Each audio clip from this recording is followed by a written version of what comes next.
Sejam bem-vindos ao programa Contacto Goa. Desta vez temos uma surpresa.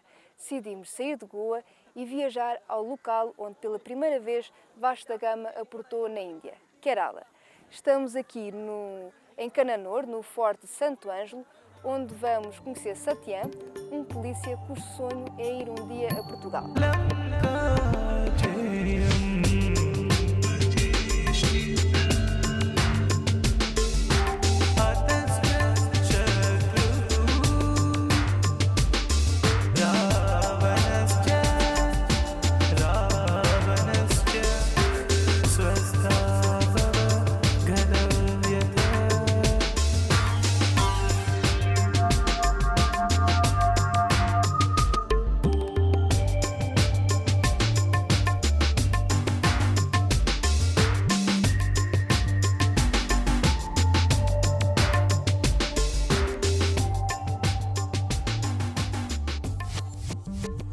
I'm a tourism policeman on duty here. I've been on duty here last 8 years.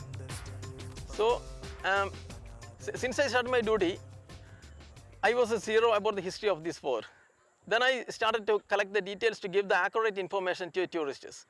Then my collections developed and formed a book.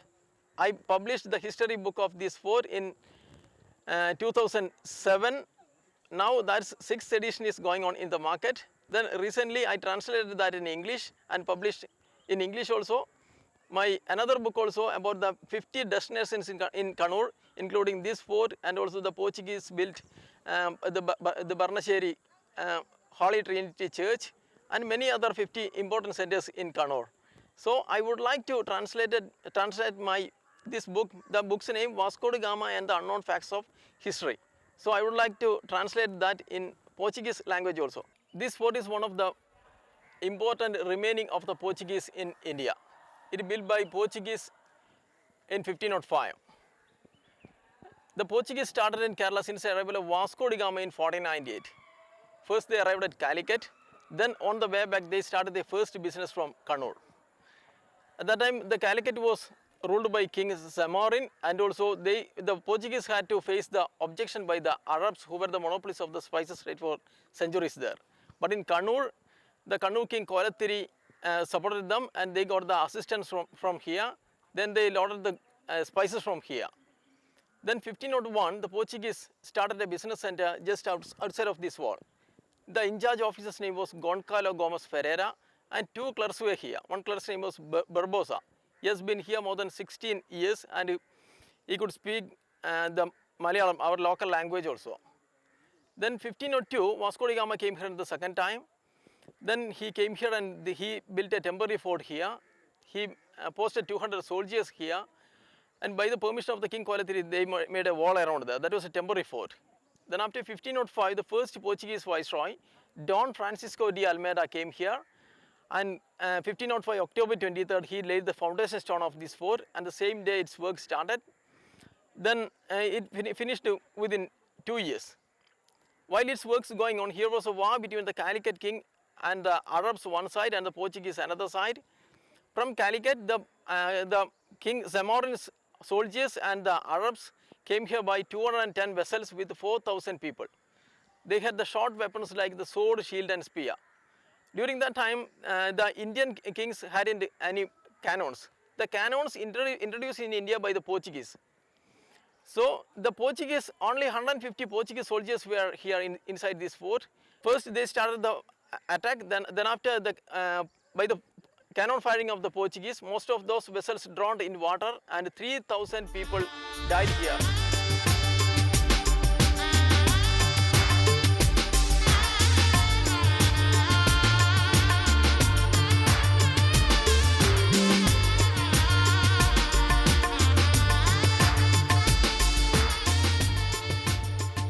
So this fort was under Portuguese until 1663.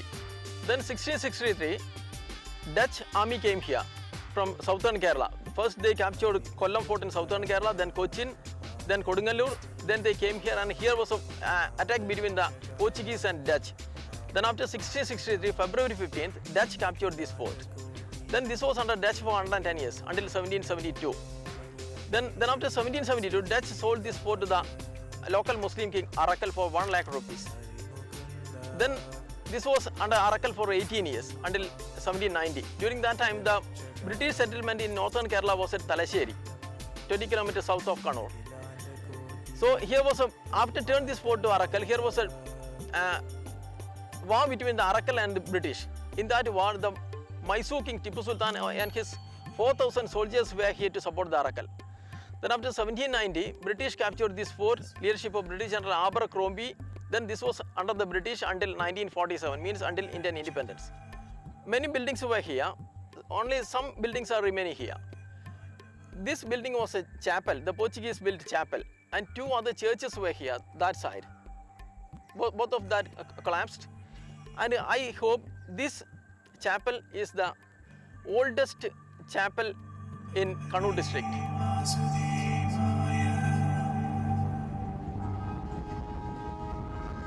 De Kannur ou Kannur, fomos até Kochi, onde encontramos vestígios de mais forte. There used to be a fort, Fort Manuel, when the Dutch invaded Fort Cochin in 1662. And again, for 100 years, they maintained that fort, that structure, with some modifications here and there. But there was again a big battle between the Dutch and the English in 1795, in which the English became victorious. So in that battle, the whole structure, the whole fort was bombarded from Waipin and from the sea. So all the existing walls crumbled and fell down, except in one portion, which over the years fell down because of the inclements of weather. So right now, if you want to see the remnants of the fort, you have to go to the bishop's house in Cochin, where there is an Indo-Portuguese museum.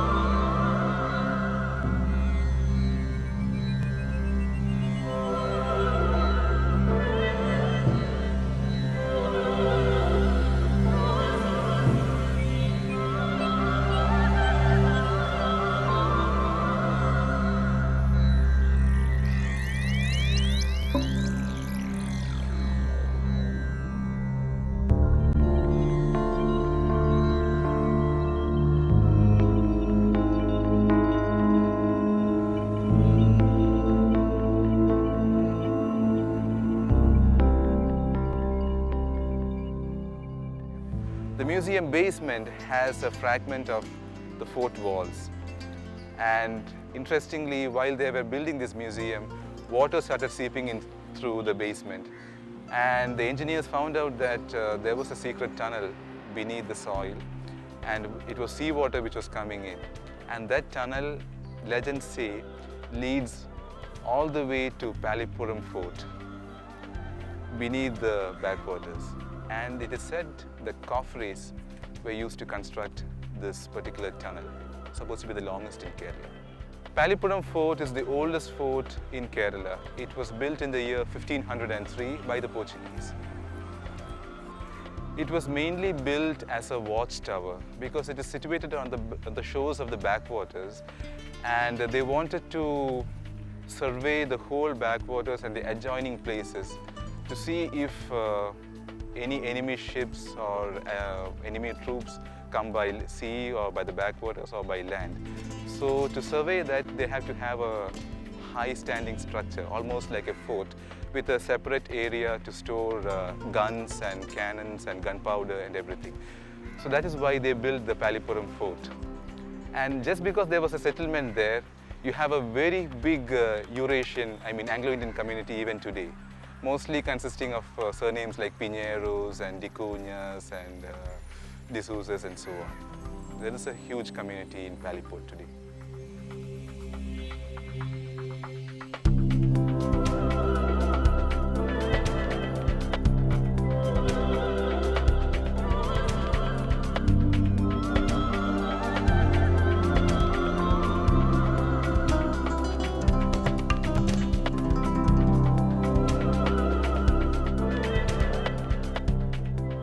close to the fort, there is a Catholic church dedicated to Our Lady of the Snows.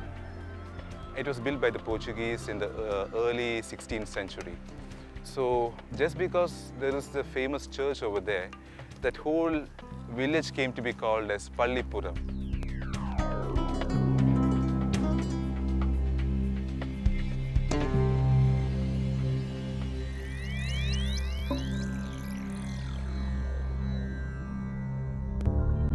Palli is generally used to refer to a Christian church or a Muslim mosque. Puram means what you call a village or a place in Malayalam.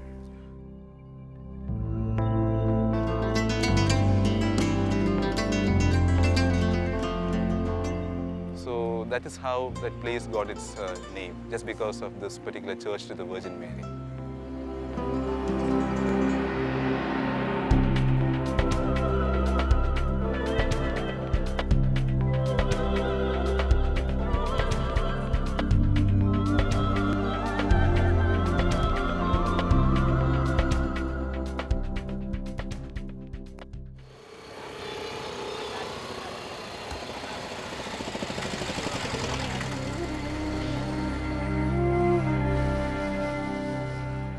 Na área onde antes existia o Forte Manuel, existem outros vestígios da presença portuguesa, inclusive a casa onde Vasco da Gama viveu. Vasco home is the house, the original house where Vasco da Gama lived when he was in Kochi. That is the very same house where he passed away on Christmas Eve. So right now it belongs to a Malayali family. It has changed several hands. After the Portuguese, the Dutch people, they used the house. Then came the English. And when the English left in 1947, that house was passed on to a Malayali family. Vasco da Gama's remains were interred in St. Francis Church, and for 14 years it remained there. After which, according to his testament, after his death, it was transferred to San Hieronimo Monastery in Lisboa, in Portugal.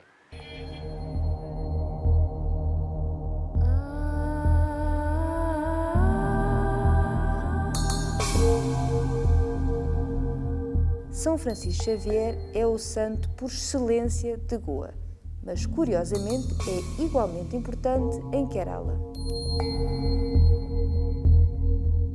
The reason behind the huge veneration for St. Francis Xavier is the fact that till the arrival of the Portuguese Padre missionaries, there were Christians in Kerala, but they were not Catholics in the true sense.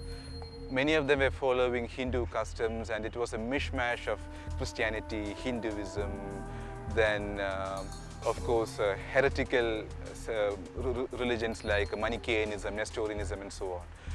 It was mainly due to the efforts of St. Francis Xavier and other missionaries that the whole of Kerala, especially the coastal belt of Kerala, was converted in a huge way into Roman Catholicism. That is, conversions in the sense, whole villages were converted just because of St. Francis Xavier's sermons and his miracles and so on. And that trend was followed by the other Portuguese Padre missionaries. So the people, they looked upon St. Francis Xavier as a living saint because he led a very simple lifestyle. He wore no shoes and his cassock was torn, and he ate only kanji, which is the rice soup, the common food of the people. And he is said to have worked so many miracles across Kerala. While traveling through Kerala, he converted all these people, he built churches, and he went all the way up to Tamil Nadu.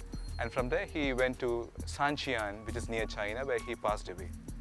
That is one reason why the people of Kerala have a huge devotion to St. Francis Xavier.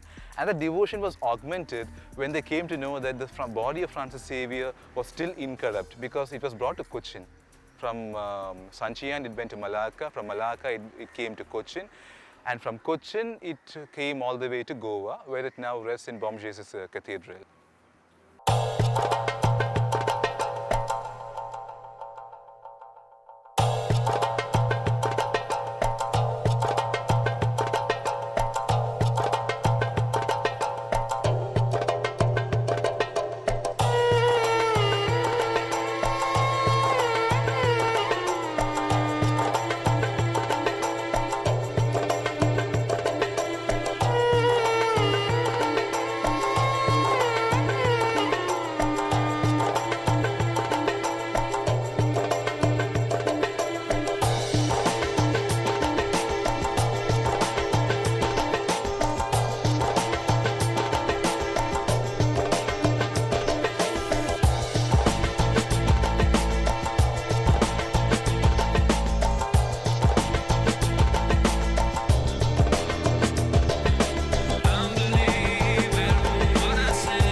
Quando os portugueses chegaram a Kerala, ficaram surpresos quando se aperceberam que o cristianismo já aqui tinha chegado.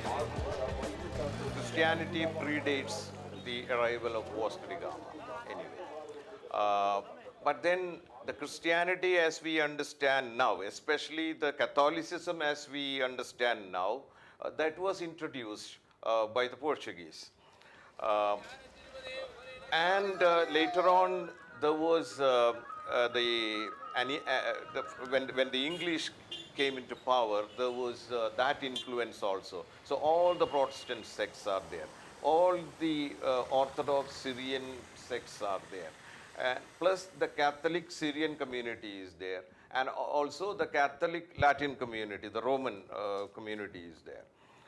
Then all the new neo-sects of Christianity, all these Yahweh's Witness and those kind of things, and all the Pentecostal denominations, all these people are there. That mainly because, we are an export, Kerala is a state which exports human resource. So we go everywhere, and as and when we find an opportunity, and as and when we find something new, people just take it. So that is why we have all these sects. In terms of percentage, according to the latest census, that is 2001, the Christians are about 20%. They used to be 22, so 2% less from the previous census. So that means the total population of Kerala is 3.5 crores, so 20% of that. And they belong to all sects, whatever you can imagine in the global scenario, all those people, all those Christians are here. There are maybe 23 or 24% Muslim, and the rest are Hindus. That including all the various castes and other things. And of course, we have, though in a minuscule minority form, we have other people also. We have, in Kochi itself, there are about not less than 40 people, 40 races. There is still a Jewish community. There is still a Parsi community. So, and all the ancestral things are still there. So, if you go to Western Cochin, you see that it is almost like a frozen frame in history. So, all those people are there.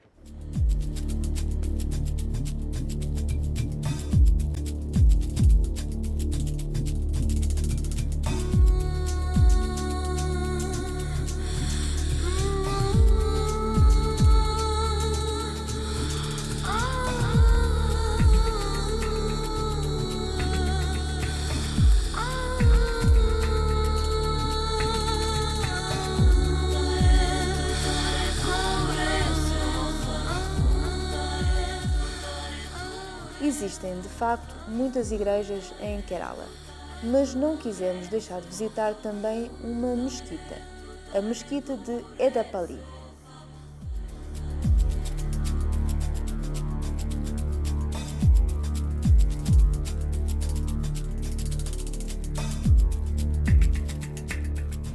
This masjid was established about 1,000 years before.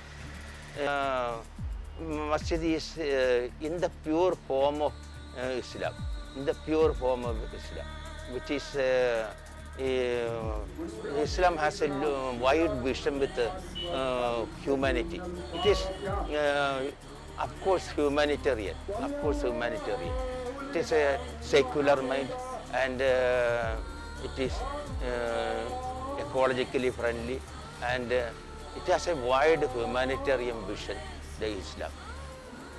But it is mistaken nowadays.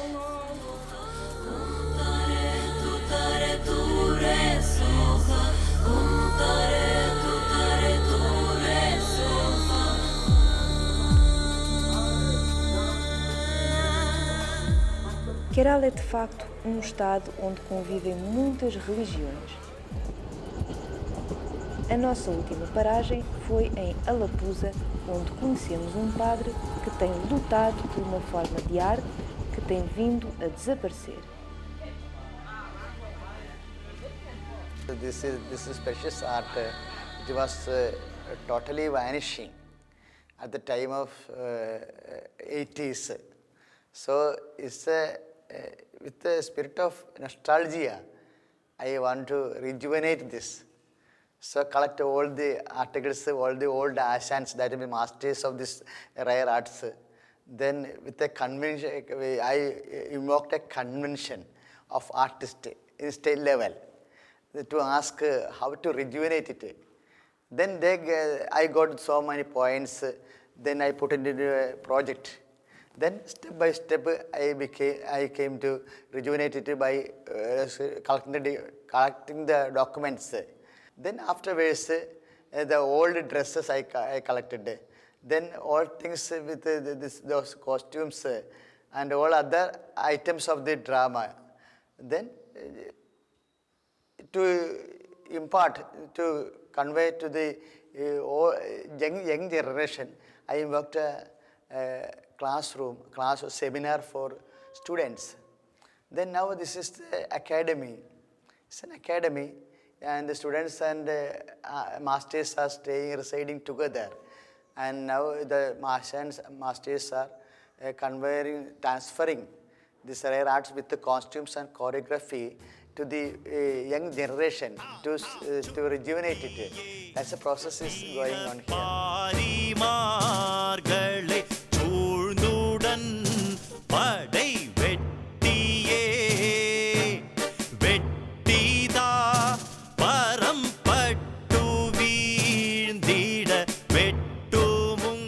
എൻ്റെ പേര് Cletus വെളി. ഞാൻ കാർസ്മാൻ എന്ന ഈ ചവിട്ട നാടകത്തിലെ കാർസ്മാൻ ചക്രവർത്തിയുടെ അനന്തരവനും സൈനാധിപന്മാർ പ്രമുഖനുമായ റോൾഡോൻ എന്ന കഥാപാത്രത്തെയാണ് ഈ നാടകത്തിലൂടെ അവതരിപ്പിക്കുന്നത്. ഇത് എൻ്റെ സുഹൃത്ത് ശ്രീ ഫ്രാൻസിസ്. ഇദ്ദേഹം ഈ നാടകത്തിൽ സൈനാധിപൻ്റെ സഹചാരിയായ മറ്റു സൈനാധിപനായിട്ട് അഭിനയിക്കുകയാണ്. അദ്ദേഹത്തിൻ്റെ പേര് ഈ നാടകത്തിൽ ഇദ്ദേഹത്തിൻ്റെ പേര് ഒലിവേർ എന്നാണ്. ഇത് ഈ നാടകത്തിലെ അടുത്ത അതേ സൈനാധിപൻ്റെ സഹായിയായി പ്രവർത്തിക്കുന്ന ഒരു പടയാളിയാണ്. ഇദ്ദേഹത്തിൻ്റെ പേര് ഗൊയ്തോർ കുഞ്ഞ് എന്നാണ്. ഈ ഗൊയ്തോർ കുഞ്ഞ് എന്ന് പറയുന്നത് പ്രത്യേകിച്ച് കാർസ്മാൻ ചക്രവർത്തിയുടെ അനുജൻ കൂടിയാണ് ഇദ്ദേഹം.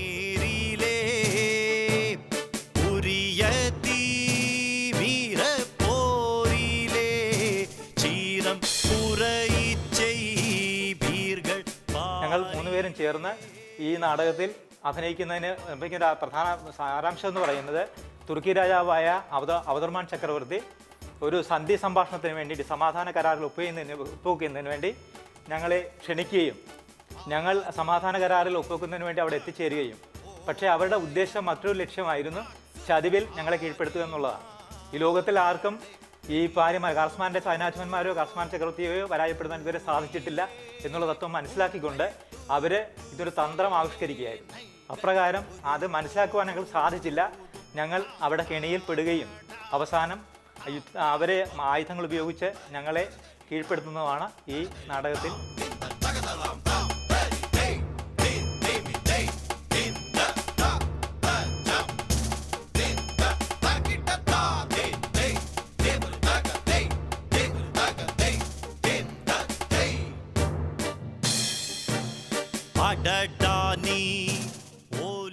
എൻ്റെ സുഹൃത്തായ ജോൺ പള്ളിത്തോടാണ് ഈ നിൽക്കുന്നത്. കാർസ്മാൻ നാടകത്തിലെ ഔദർമാൻ്റെ വേഷമണിഞ്ഞാണ് ഇപ്പോൾ ഇവിടെ നിൽക്കുന്നത്. ഞാൻ അദ്ദേഹത്തിൻ്റെ മന്ത്രി സൂക്ഷിച്ചു.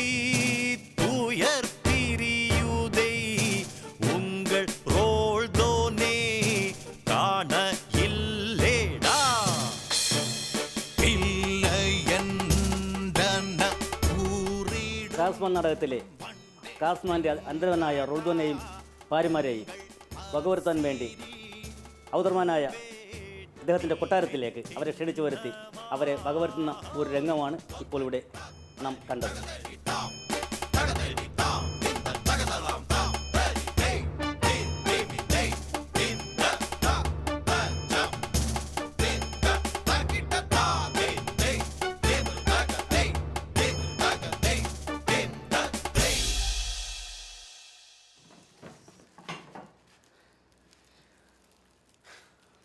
Chautanadagam and another play, Parijamuttikali, that is a play with shield and sword.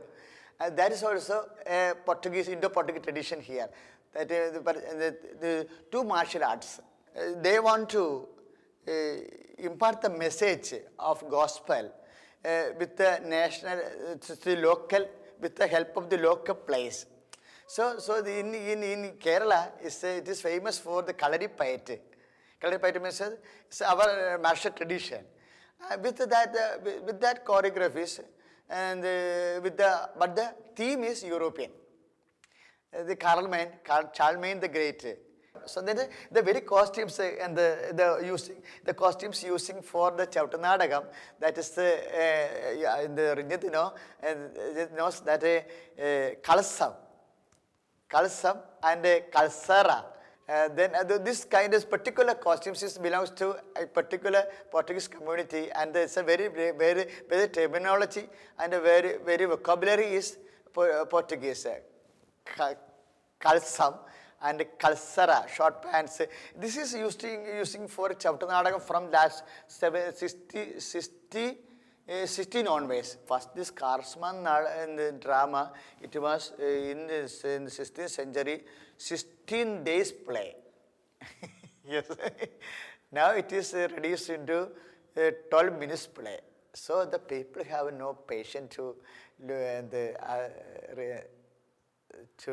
see the drama, and they have no time also. So very hurry. So after the standard of the people, we are reducing the drama also. So this is the only Indo-Portuguese art museum, and it is founded in 1989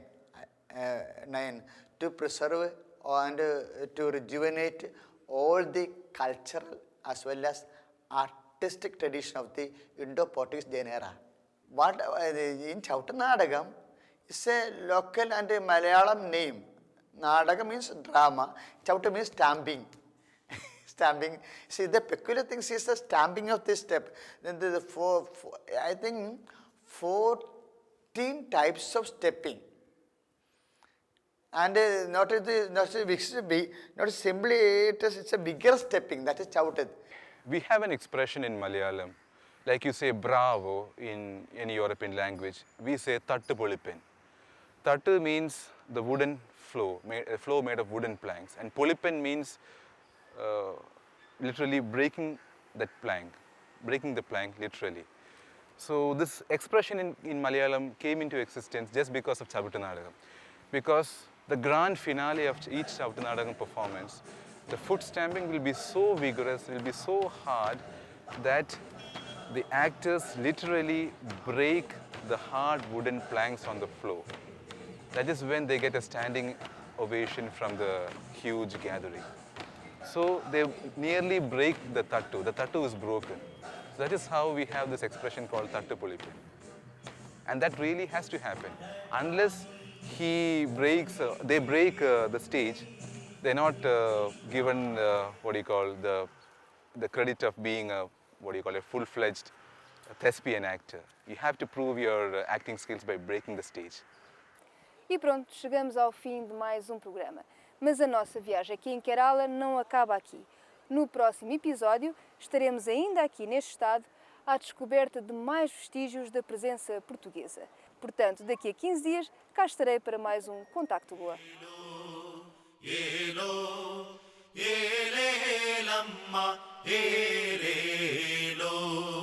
Raja Dambati Manam Magilvai, Raja Dambati Manam Magilvai, Magilvai, Pugalvai Marakalamidil, Magilvai, Pugalvai.